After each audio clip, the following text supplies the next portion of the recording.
ఇక్కడ యాక్చువల్ గా వచ్చేసేసి నేవీ రడార్ యూనిట్ అనగానే అసలు మీకేం అర్థమైందని చెప్పేసి, అసలు మీరు దీని గురించి ఎంతవరకు అర్థం చేసుకున్నారు, మీరు దీని గురించి పోరాటం ఎందుకు చేస్తున్నారు? ఆ! ఇది ఇప్పుడు దేశ రక్షణ కోసం మనకు సబ్‌మరైన్స్‌లకు సిగ్నల్ ఇచ్చేస్తున్న ఒక స్టేషన్ చెప్పారు. కానీ ఈ ప్రాజెక్ట్ దీనికి ముందే 2 అగ్రదేశాలు పెట్టి బ్యాన్ చేసిన ప్రాజెక్టే.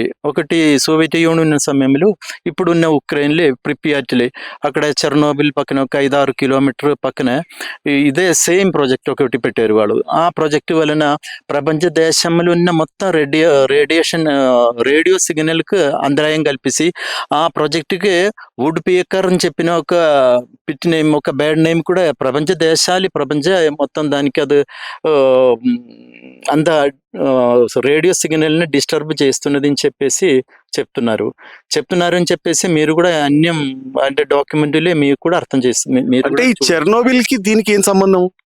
చెర్నోబిల్ పక్కన ప్రిప్యాట్‌లే ఇది సేమ్ ప్రాజెక్ట్ పెట్టారు వాళ్ళు కూడా సోవియట్ యూనియన్ ఉన్నప్పుడు. అప్పుడు అన్ని దేశాల్లో ఉన్న సబ్‌మరైన్‌కో లేకపోతే మిగిలిన సిగ్నల్స్ అందడానికి వాళ్ళు అది యూజ్ చేశారు. యూజ్ చేసిన సమయంలో దానిలో ఉన్న సిగ్నల్ ఎక్స్‌ట్రీమ్‌లీ లో ఫ్రీక్వెన్సీ ఇదంటే వేవ్ లెంగ్త్ దానిలో ఒక విపరీతమైన సౌండ్ రావడం. ఇట్లా tick tick tick tick tick నుంచి ఒక ఈ బటరింగ్ పిట్ట మనకు ఈ చెట్ల మీద పొక్కలేస్తున్న సమయంలో ఒక సౌండ్ వస్తాయి కదా! ప్రపంచ దేశంలో ఉన్న అన్ని రేడియో సిగ్నల్ చేసినప్పుడు మనకు Hyderabad software company, IT sector ఇంత దగ్గర ఇది పెట్టిన తర్వాత మనకు ఇక్కడున్న కంపెనీస్ ఇక్కడ ఈ డిస్టర్బ్ వచ్చిన సమయంలో వీళ్ళు ఇక్కడ నుంచి దూరం పోయిండే మనకు హైదరాబాద్‌కున్న రెవెన్యూ మనం అంటే ఇది ఇక్కడ పెట్టినంత మాత్రాన ఐటీ ఇండస్ట్రీ మొత్తం కొలాప్స్ అవుతుందంటారా? అట్లా అనిపిస్తున్నది నాకు. అంటే మీరు అనిపించడం వేరు, నిజంగానే అవుతుందా? ఎందుకంటే మనం ఏది మాట్లాడుతున్నా గానీ ఇప్పుడు మీరు ఇంత ఫైట్ చేస్తున్నారు. ఫైట్ చేస్తున్నప్పుడు దానికి కరెక్ట్ గా ఒక కాజ్.